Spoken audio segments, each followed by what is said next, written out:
bagaimana arek-arek Surabaya, anak-anak Surabaya ini mempunyai prestasi di bidang olahraga. Salah satu penyemangatnya adalah ketika anak-anak itu bisa tahu apa yang sudah dihasilkan, atlet apa yang bisa membanggakan dari kota Surabaya. Bajunya, raketnya yang di sini tuh ada atlet bulu tangkis, ada atlet panahan, ada sepak bola. Semua yang ada di kota Surabaya bisa memberikan prestasi untuk kota Surabaya secara wilayah, secara nasional maupun internasional.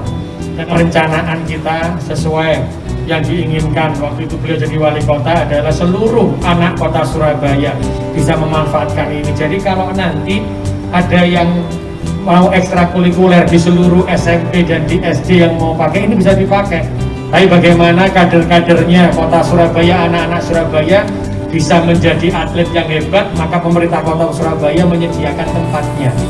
Bu Risma, nanti juga kami sampaikan jadwal untuk seluruh anak SD dan SMP yang akan bermain di sini, itu akan kita susun. Insya Allah setelah Lebaran sudah bisa langsung dipakai, termasuk Gelora 10 November juga. Yang saya hormati para atlet yang luar biasa, penjenengan pasti tidak percaya di sana ada guru saya olahraga, Noleh Mbak Sadli. Ya, yang ternyata juara dunia beliaunya tuh. Ya, dulu saya waktu SMA suka lari-lari dikejar Pak Sadli ini. Ya. Tapi ternyata beliaunya, sayangnya dulu saya nggak ngerti itu kalau beliaunya ternyata juara dunia. Saya ngertinya setelah saya jadi wali kota. Ya.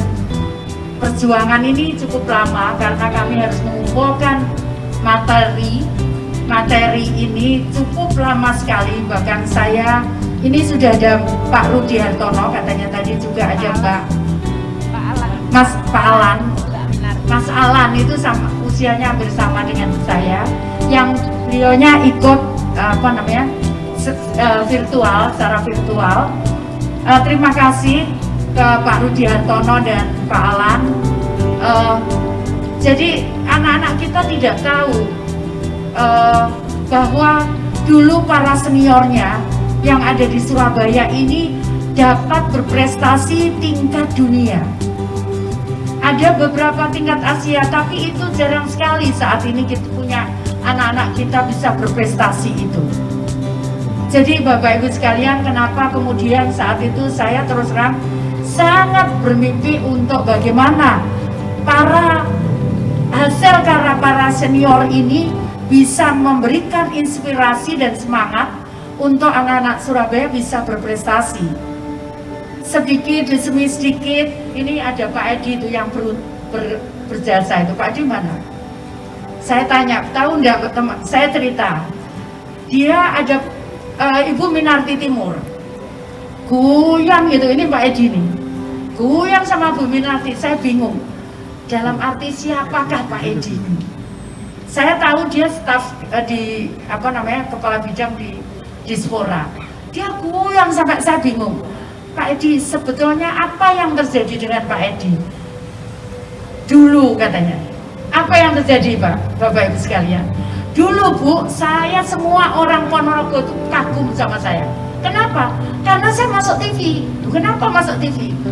Karena Pak Edi ini yang membersihkan itu lapangan olahraga saat Pak Rudi Hartono, saat Pak Alan Budi Kusuma, saat Bu Minarti Timur. Ya Allah, saya gitu. Kita ketawa. Jadi Bapak Ibu sekalian, ini sulit memang saat itu saya bermimpi bagaimana. Terus saya ingat satu-satu. Ada Bu Nini, ada Bu Nani Swaji, ada Pak Sadli. Cari itu Pak Sadli. Minta itu anunya. Saya sampaikan begitu. Terus kemudian ada bapak-bapak, dan saya mohon maaf, saya tidak bisa sebutkan satu persatu. Ada enggak saya tanya Bu Adri? Terima kasih sekali. Salah satunya ini atlet panjat tebing. Bapak Ibu sekalian, kalau tahu atlet panjat tebing ini, kalau bisa diwawancarai siapakah dia, nanti Bapak Ibu baru kaget siapakah dia. Nanti baru tahu ceritanya, tapi saya enggak buka. Nanti biar atlet panjang tebing sendiri, masa apa namanya lupa. Galang, galar. Kemudian ada Bonit, Mas Bonit Wirawan, dulu juga saya kagum. Kemudian ada ini Andi Permasa, ada Evan Dimas, ada Anang Makro, Bu Lilis Handayani, ada enggak? Virtual ya, Bu Lilis Handayani. Saya juga ada ini Mas Fairitela, dulu teman saya. Dulu saya atlet, saya pelari, tapi enggak pernah menang dengan Mbak Hendy Mas Fairitela. Jadi saya menyerah aja mundur. Saya tak konsentrasi, enggak pernah menang. Jadi dulu di sini saya tiap jam 5 pagi diantar bapak saya almarhum ke sini, kemudian secara olahraga.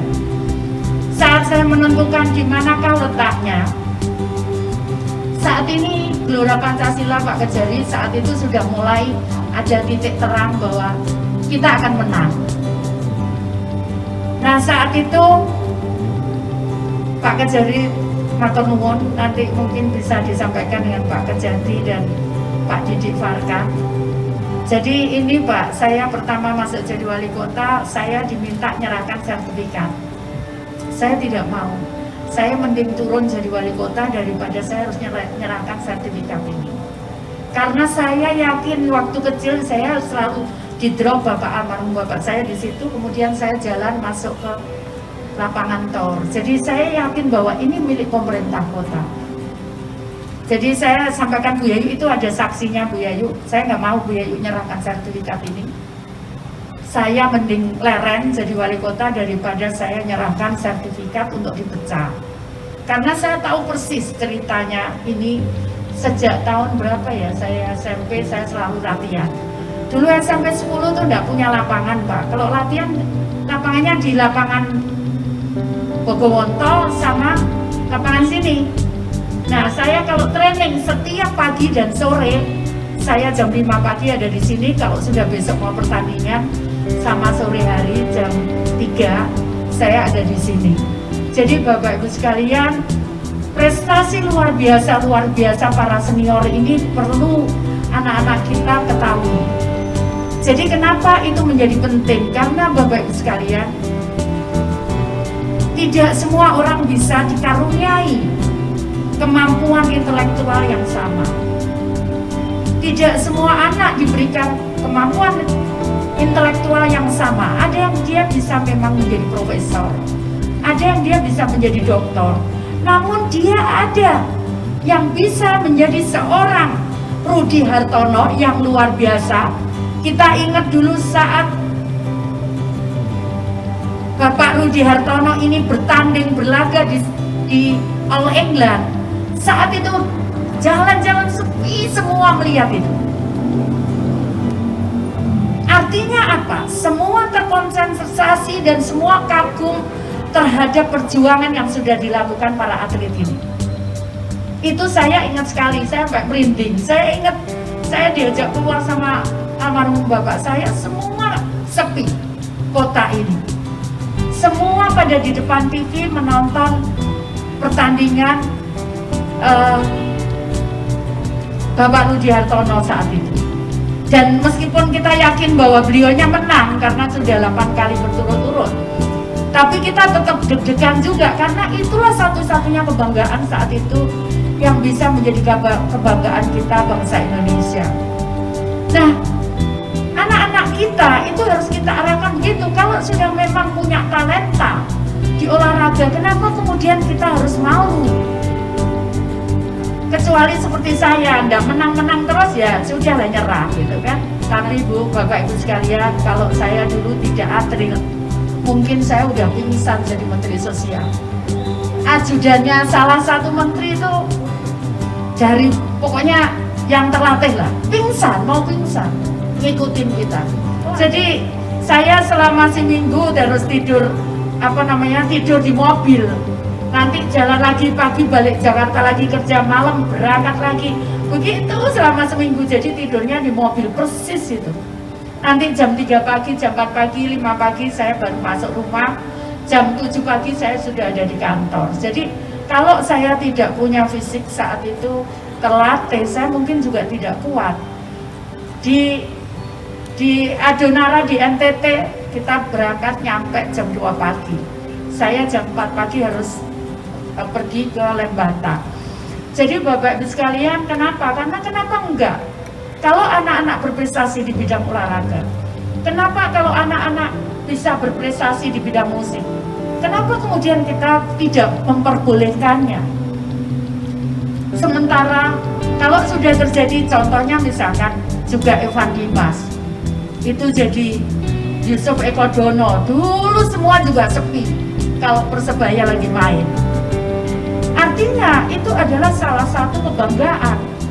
Saya mau mencoba mengajarkan bahwa kebanggaan kita bukan hanya materi, tapi kebanggaan seperti ini harus terus didukung supaya kita tidak orientasi kita kepada materi. Karena itu kenapa kemudian saya memaksakan, meskipun saya tahu itu tidak mudah, karena kan setiap orang pasti pengen memegang itu, kemudian setiap hari dilihat ya Bu Nini nyerahkan ke saya itu ada pialanya, mungkin bisa ditaruh di sini. Itu dilihat gitu, oh dulu aku kejuaraan ini di sini, aku juga kejuaraan ini di sini. Tapi alangkah luar biasanya kalau itu kemudian dilihat oleh anak-anak kita, kemudian anak-anak kita menjadi terinspirasi, dan kemudian anak-anak kita bisa mengibarkan bendera Sangsaka Merah Putih di luar negeri sana, yang kemudian orang seluruh dunia melihat bahwa itu anak berprestasi dari Indonesia dan khususnya Surabaya. Ya. Saya lagi mau visi Menteri Olahraga, tahu enggak Pak? Saya pergi ke suku anak dalam di Jambi. Kita perjalanan dari kantor kecamatan sampai ke suku anak dalam di dalam hutan itu kurang lebih 3 jam. 3 jam kita pakai mobil. Kita pakai mobil iring-iringan 3 jam. Apa yang terjadi? Dari tempat yang sama, saya ketemu salah satu namanya Temenggung. Nah, Temenggung dia. Temenggung. Apa yang terjadi Bapak Ibu sekalian pasti tidak percaya. Sama dengan saya naik mobil dia. Ternyata saya tanya, ini gimana caranya dia lari? Saya bilang gitu. Terus ternyata setelah saya tanya, bupatinya bupati dari apa lupa saya, bupati itu nyampaikan, Ibu tahu kita lah coba jadi atlet atlet di situ lari, dicoba lari dengan ini situ orang suku anak dalam ini, cepatan suku anak dalam. Saya ngomong biar kita cepat menang, biar aja dia ikut. Udah nanti keliru-keliru ya nggak apa-apa, nggak pakai sepatu nggak apa-apa. Saya bilang, ya gimana? Saya bilang itu, kita pengen menang. Semua bingung sampai Pak Nadiem cerita ke saya, Bu Risma, saya bingung gitu karena harus menciptakan prestasi-prestasi ini untuk menjadi ikon-ikon Indonesia. Akhirnya Pak Nadiem ini membuat sekolah, namanya sekolah unggulan kalau nggak salah itu, yang mengumpulkan anak-anak berprestasi itu.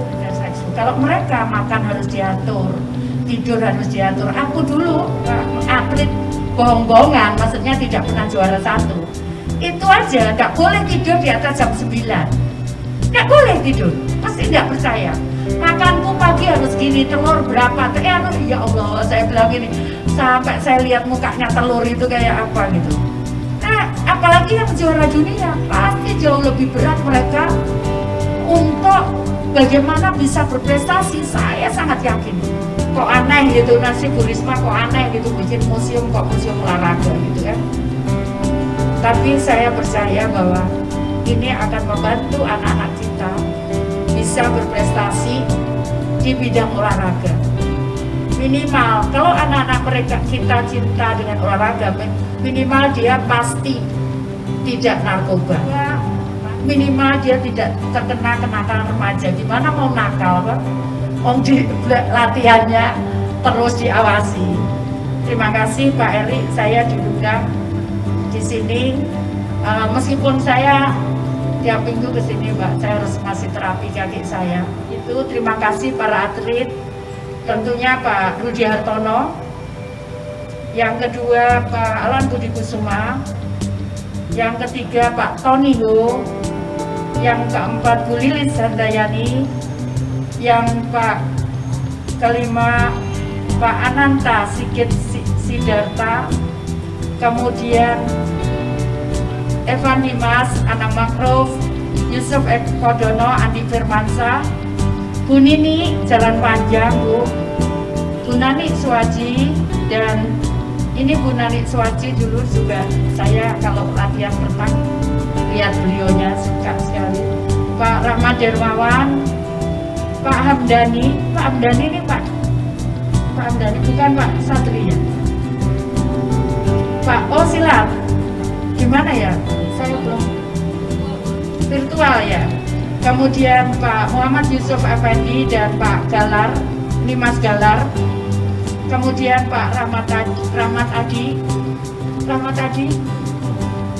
virtual. Kemudian Mbak Amanda Narda, ini tahu saya juga.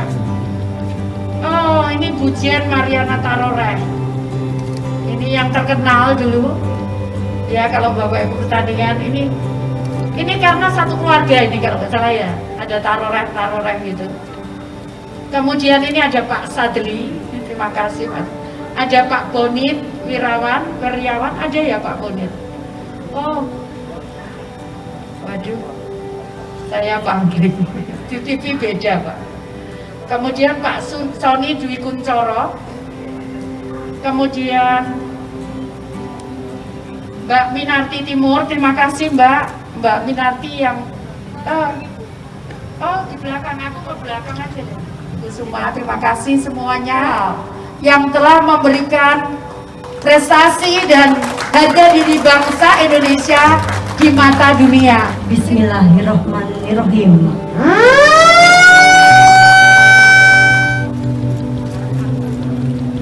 Alhamdulillah, penandatanganan prasasti telah selesai. Akhirnya resmi sudah Museum Olahraga dan juga Rehabilitasi Gelora Pancasila